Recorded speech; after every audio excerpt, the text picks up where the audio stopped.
Hola, estamos en el capítulo 3 de Wicha TV en Visual 46 GDL y hoy tenemos una artista visual, Claudia Rodríguez, que nos va a platicar de su vida de artista y también de la colectiva Hilos que formó junto con otras personas y es un movimiento extraordinario. Bienvenida, Claudia, muchas gracias por estar aquí. Muchas gracias a ti, un gusto estar y saludarlos y compartir un poquito de lo que hago. Cuéntanos, Claudia, ¿cómo entraste a la vida artística? ¿Cómo fue cómo es el camino de decir, soy una artista visual? ¿Cómo se llega a eso después de obras bellísimas? Yo me acuerdo de unos ositos, unas esculturas de ositos y otras. Pero bueno, platícanos.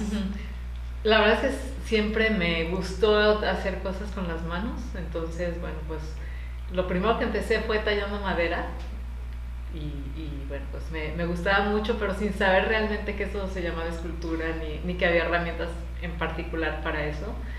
Y poco a poco fui conociendo gente que se dedicaba a eso, interesándome más por los materiales y las posibilidades. Y aunque estudié psicología, paralelamente siempre estuve haciendo escultura, o sea, mis pininos primero y después ya más formalmente empecé a trabajar diferentes técnicas. Empecé ahora sí que con la escultura tradicional, el bronce, hacer sí, sobre todo madera y bronce en un principio, y pues conforme me fui metiendo, aunque trabajé algunos años como psicóloga, creo que fueron 4 años, después puse mi taller y cada vez pasaba más tiempo en mi taller hasta que ya ahora sí que colonizó todo mi tiempo y me dedico desde hace ya como 30 años a esta actividad. Y también como fui conociendo otras posibilidades, me tocó pues la mera época de los 90s, ¿no? En el arte, que fue realmente como una ruptura aquí en Guadalajara. Entró el arte conceptual que me inquietó, me jaló y también empecé a adentrarme en eso. Entonces pues ha sido pues sí, ya mucho tiempo de estar inmersa pues en esta actividad y de disfrutarla, porque la verdad es que pues me gusta muchísimo dedicarme a esto y bueno, pues he podido vivir, ¿no? Porque no siempre es fácil vivir de lo que te gusta, pero ha sido pues muy placentero poderlo hacer. Eso que dices ahorita, Claudia, de que he podido vivir y que a veces no es fácil vivir de lo que te gusta. Hay muchos tabús alrededor de los artistas, ¿no? Que luego a los papás, si un hijo dice que quiere ser artista, les da mucho miedo porque suponen ideas de todos estos imaginarios que se tienen. ¿Cómo es en realidad? ¿Cómo ha sido para ti esto? Pues yo creo que ha ido cambiando mucho esta forma de relacionarse con el arte, tanto como quien nos dedicamos a eso, los artistas, o los compradores, los coleccionistas, los curadores. Antes ni siquiera se le nombraba a los curadores. Entonces creo que ha venido cambiando de muchas maneras. Antes sí era muy difícil. Yo cuando empecé pues me costó trabajo, aunque no tanto. La verdad es que no me puedo quejar tampoco, porque desde que me acuerdo empecé a vender y me salían como proyectos interesantes o grandes, lo cual me facilitó dar el paso a soltarme y dedicarme solamente a la escultura. Pero bueno, hay rachas como todo, ¿no? Hay momentos más difíciles en donde tienes que tocar puertas y no se abren a la primera, entonces hay que patearlas. No tanto, pero sí como buscar la manera de posicionar, ¿no? La obra, y de que pues vivir de eso, porque al final pues también soy mamá, y cuando tenía mis hijas pequeñitas pues era pagar colegiaturas, era como el compromiso, no es como de que estoy sola y ya vendo o no vendo, ¿no? Sino tenía que pues pensar ya en 2 niñas más. Y bueno, pues comento que ha cambiado mucho, porque hoy en día pues el arte se comercializa de otra manera, ¿no? O sea, como que se puso de moda de una manera pues muy impactante para mí, ¿no? Creo que ya había sucedido en otras épocas, pero como que cobró unas dimensiones pues interesantes y extraordinarias, ¿no? Ahora todo el mundo quiere ser artista y todo el mundo quiere comprar arte y tener una obra en su casa, y las obras llegan a valer infinitamente más de lo que uno se pudiera imaginar, y bueno, es todo un mundo que ha ido cambiando, ¿no? Creo que también pues todo el sistema lo ha ido cambiando. A veces me da un poco de temor pensar que el mismo sistema, así como dijo, vente para acá, ¿no? Cuando en realidad siempre ha sido un poco también romper con el sistema, ¿no? Pero bueno, creo que es parte de los cambios del arte hoy en día. Ahorita que voy a retomar 3 ideas que mencionabas. Una, que empezaste porque te gustaba crear con las manos y descubriste que lo que hacías era escultura, y que no sabías ni siquiera que existía, ¿no? Y dijiste, ay, bueno, de pronto soy escultora. Y después nos mencionaste ahorita que te cautivó el arte conceptual. Y cierro con tu último comentario, que dijiste que es romper también con la estructura, el arte. Entonces, eso pues he visto que haces, ¿no? ¿En qué momento dejó de ser el crear con las manos para buscar comunicar ideas profundas que te parecía importante señalar? Bueno, eso es muy interesante y me gusta platicarlo, porque fue justamente en esta transición, yo como escultora interesada y viendo lo que estaba sucediendo, las nuevas lenguajes en el arte, que para entenderlo hice una exposición que se llamó Sin IVA, Preludio de un placebo, que justamente era una parodia al arte, una crítica al arte contemporáneo, al arte conceptual. Y bueno, era como utilizando la figura del cocolizo en lugar de la Mona Lisa.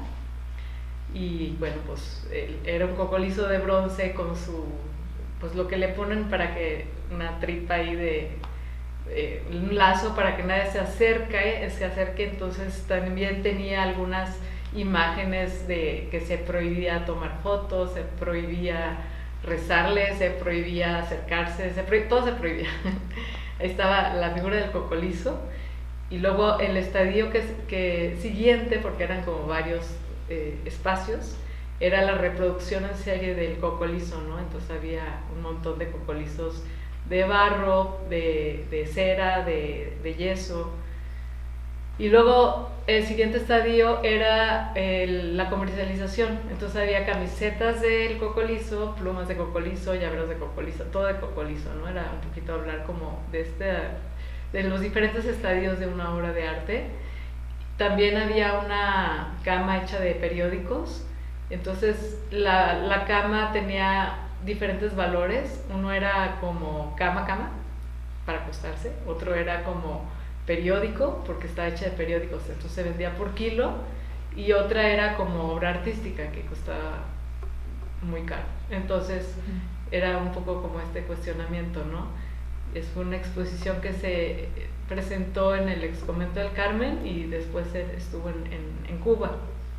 Entonces, pues fue padre, porque fue mi primer paso hacia el arte conceptual, y estuvo bien padre esa expo, pues. Y ya, de ahí descubrí que me permitía mucho más libertad un montón de materiales, o sea, como incluso el video y otras formas de expresión. Y desde entonces pues sigo descubriendo, ¿no? Que hay muchas maneras de decir lo que uno quiere. Ay, muchas gracias. Qué padre. Yo me acuerdo de un cocolizo de bronce, de este tamaño. Sí. Ajá, exacto. Sí. Sí. Ay, qué padre. Te iba a preguntar, pero lo respondiste, que dónde había sido, porque si es algo nuevo que no has hecho, bueno, evidentemente si es algo nuevo nunca lo has hecho, perdón, audiencia. ¿Cómo haces que las personas crean en ti y te brinden un espacio para poder hacer todo esto que nos platicaste, ¿no? La verdad es que voy fluyendo de una manera muy orgánica. A veces me lo pregunto yo también, porque no sé, bueno, se dan las coyunturas, ¿no? Muchas veces son las coyunturas, y yo pues trabajo mucho, eso sí, trabajo mucho. Entonces, pues se va posicionando, sobre todo cuando tienes un proyecto. Yo creo que cuando crees en tu proyecto, realmente crees en él, es bien fácil. o sea, se abren las puertas, se abren los caminos. Y eso es quizás lo más difícil, como tener un proyecto así que sea como muy claro, tanto para quien lo hace como para quien lo recibe, ¿no? Como para venderlo, ¿no? Es decir, sí vale la pena, ¿no? Sí. Pues dentro de este trabajo artístico donde es importante tener también la confrontación, Claudia, junto con otras personas, formó la colectiva Hilos y vamos a ver una cápsula porque fuimos el domingo a grabar a las personas que están ahí tejiendo.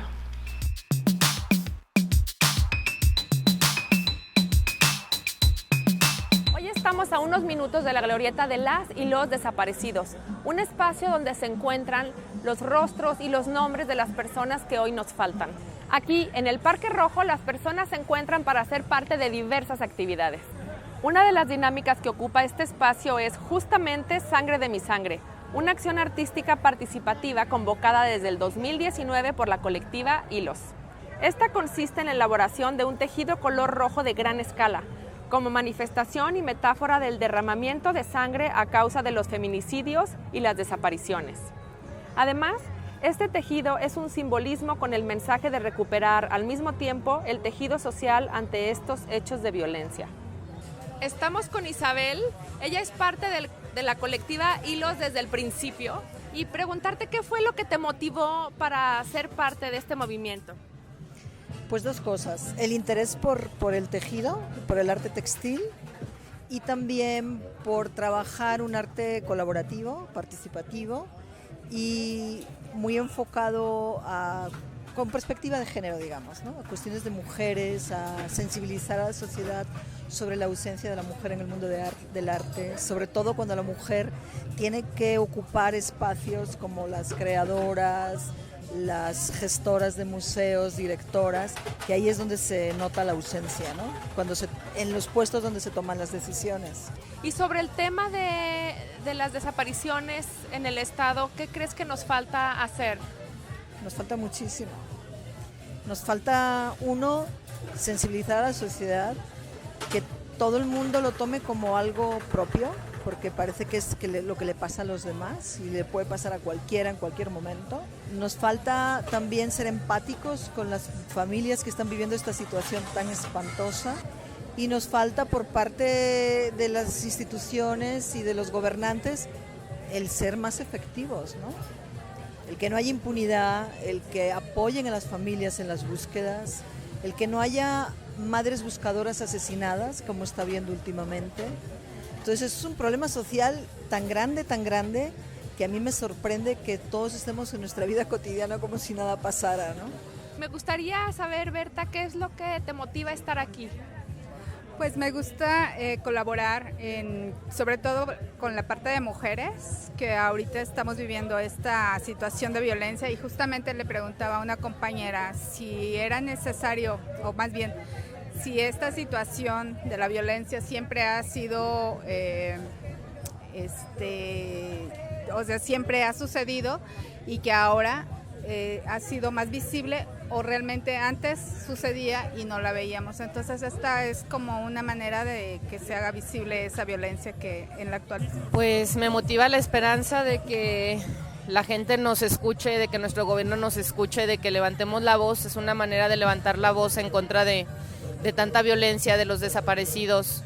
Yo tengo a mi hermano desaparecido desde el día 9 de julio de este año.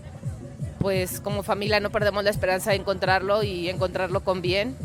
Entonces, pues ante tanto que hemos hecho como familia, es una acción más que nos da esperanza de seguir en esta lucha por encontrarlo. ¿Y qué es lo que consideras que nos falta hacer para esta situación?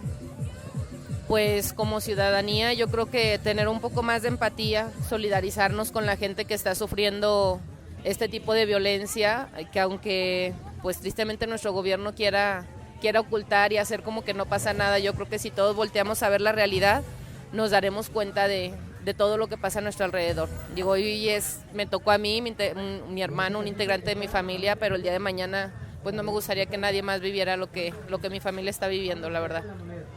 A principios de este mes, Enrique Alfaro declaró que el 90% de las personas desaparecidas se van por voluntad propia, insinuando que las personas solitas se van y solitas regresan. Esa misma semana se dio a conocer que el presupuesto destinado a la comunicación social y a la imagen del Ejecutivo Estatal representa más del doble que aquel destinado a la Fiscalía Especial en Personas Desaparecidas. Esto quiere decir que tiene una prioridad mayor la imagen pública que resolver el problema. Y todo esto sucede mientras ocupamos el primer lugar nacional en este delito, habiendo al día de hoy más de 15,000 personas desaparecidas y no localizadas en el estado de Jalisco. Esto es un poco de lo que se vive cada domingo en el Parque Rojo, un espacio para mostrar apoyo a las familias de las y los desaparecidos y para ser parte de este ejercicio de sanación de las injusticias que se viven día a día. Volvamos al estudio.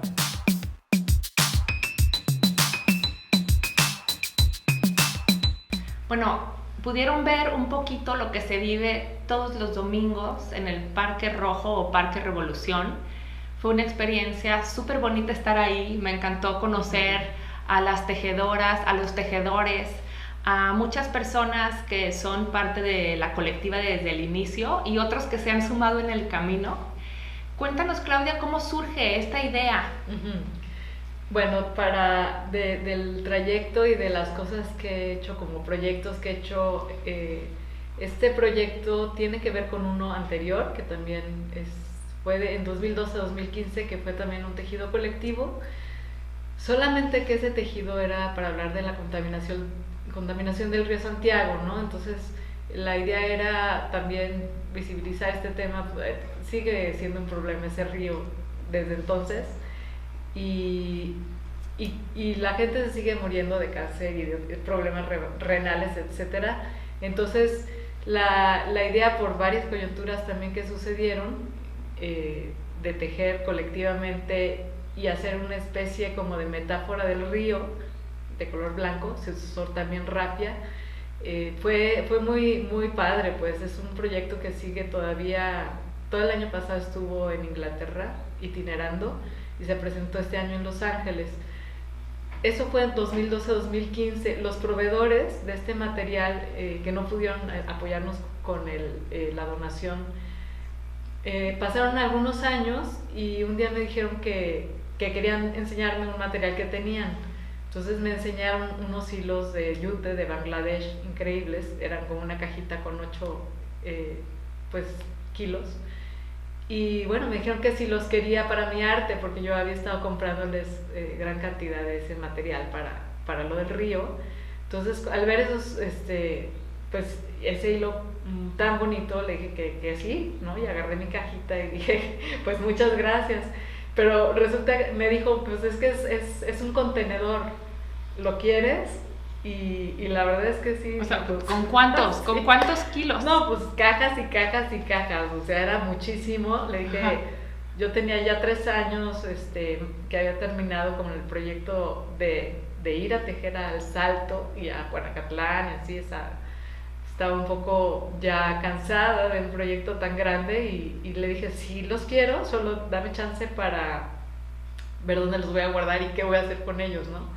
Pasó el tiempo y me dijo, ¿sabes qué? Ya se vendió medio contenedor, llegó un cliente y se lo llevó. Así que le dije, pues venga, ¿no? De una vez, a ver dónde lo guardo, pero sí lo quiero y a ver qué hago, no lo sé, pero me lo quedé. Y pasó el tiempo, realmente no sabía qué iba a hacer con ese hilo, pasó yo creo que 1 año y de hecho pues invité a Laura Garza, también artista interesada en el tema de trabajo con comunidad y ecología, para pensar juntas qué salida darle, ¿no? Hicimos muchas otras cosas, después pensé en invitar a más artistas, invité a Florencia Guillén, a Mónica Leiva, a Sofía Crimen. Empezamos teníamos un pizarrón, anotábamos ideas, hasta que un día empezamos a hacer amarres, ¿no? Y bueno, pues empezamos a fluir mucho con el hilo, invitamos a más artistas, a May Limström, y bueno, ha sido como muy cambiante. Un día tuvimos la primera acción que nos invitaron como colectiva, porque sabían que nos juntábamos, todavía no sabíamos que éramos una colectiva, pero nos dijeron, invitamos a la colectiva Hilos, entonces dijimos, bueno, pues seguro ya nos nombraron. Ellos les pusieron el nombre. Sí. Entonces dijimos, pues sí, suena bien, ¿no? Sí. O sea, ya somos una colectiva y somos la colectiva Hilos. Y desde entonces, pues así nos bautizaron, se quedó el nombre, y después de un año estar haciendo distintas acciones, que si les platico se nos van a ir no solo 7, sino todo el día. Después de eso, vimos que había que hacer algún proyecto que respondiera al problema que estamos viviendo de violencia en Jalisco, tantas desapariciones y feminicidios, y recordando aquel proyecto del Río Santiago, pues Tejer Colectivamente se propuso hacer lo mismo pero con el color rojo, que eran colores distintos, el de la donación, y entonces había muchísimo color rojo, y decidimos hacer una convocatoria para invitar a la gente a tejer contra la violencia, y en el espacio público pusimos el Parque Rojo. Esto sucedió en 2019, finales del 19. La convocatoria salió como en diciembre, antes del fin de año, y tejimos lo que quedaba de ese mes, más enero y febrero, y bueno, pues ahí fue nuestra primera acción en el espacio público, y desde entonces pues seguimos tejiendo. No han parado de tejer. Sí paramos, o sea, sí paramos porque solamente en principio era para el 8M, al siguiente año se vino la pandemia, pero tejimos para el 8M, pusimos el tejido sobre la Minerva porque había pandemia y no podíamos reunirnos, pero viendo que con la pandemia subió el número de casos de feminicidios y desapariciones, decidimos que íbamos a tejer todo el año, no solo para el 8M, y así que seguimos tejiendo, y ahora nuestra próxima acción se plantea en la Ciudad de México, en el Ángel de la Independencia, pero el tejido se extendió a otros estados, entonces ahora son alrededor de 10 estados que están tejiendo, que van a acompañarnos para esa acción. Entonces este tejido... ¿Y las van a unir? ¿Van a unir los tejidos de los otros estados? Se van a estados? poner juntos todos. Sí, todos se van a poner juntos. La idea es visibilizar esta mancha de sangre del país y que siga creciendo y más gente teja, porque bueno, al final es un tejido que es incluyente, todo el mundo puede tejer, y se replica, ¿no? Es la idea, que se replique y que seamos una sola voz, y eso está sucediendo. Ya de hecho están tejiendo en Chile también, entonces está increíble. Ay, qué padre. Yo me acuerdo la última marcha, unos días antes de que nos fuéramos a la pandemia, sí. Marchamos todas, y estaba el tejido. Claro. Y yo recuerdo ir ahí con Laura Garza. Exacto. Debajo del tejido en la marcha, fue increíble. Sí, fue muy fuerte. Sí. La verdad nos ha sorprendido porque ha sido darnos cuenta del hueco social que existe y de que finalmente es una apuesta para generar otra vez el tejido social y hacer una acción de resistencia entre todos, ¿no? Entonces, sí, bueno, es de eso. Ay, qué padre, tejido. Felicidades. Y me gracias. gustaría, Claudia, si puedes compartirle a los que nos están viendo y a las que nos están viendo cómo pueden sumarse. Dices que todos pueden tejer, Sí. no tienen que saber tejer. No tienen que saber, ahí les enseñamos, y nos reunimos en el Parque Rojo, nos turnamos las de la colectiva, que ha venido variando, eso no lo comenté, ahora hay integrantes que no estaban, algunas que estuvieron no están, pero como colectiva seguimos siendo 10, y nos reunimos los domingos de las 11 a las 2 de la tarde. Quien quiera puede ir, de hecho los invitamos, necesitamos muchas manos, tenemos el lema de que 100,000 desaparecidos, 100,000 metros tejidos, así que pues toda ayuda es bienvenida, porque sí creemos en este proyecto y creemos que tiene que visibilizarse y no normalizarse este problema, ¿no? Ay, pues muchísimas gracias. Y pues nos vemos ahí en el Parque Rojo para tejer y llegar a 100,000 metros tejidos. Muchísimas gracias, Claudia. Las redes, pues nada sí. más, son en Instagram estamos como Colectivo Hilos, en Facebook como Colectiva Hilos, y bueno, pues en la página web www.colectivahilos.com pueden encontrar toda la información, incluso tutoriales y un mapa virtual que si le pican en cada estado van a ver quién está tejiendo qué colectivos. Ay, wow. Y para irse a tejer con ellos también. Pues es que si alguien está, no sé, por decir en Zacatecas, si quiere tejer, pues le pica y ve quién está ahí, entonces pueden integrarse a esa colectiva. Ay, qué padre. Pues ya saben, busquen en las redes y muchísimas gracias otra vez. Y nos vemos a la que sigue.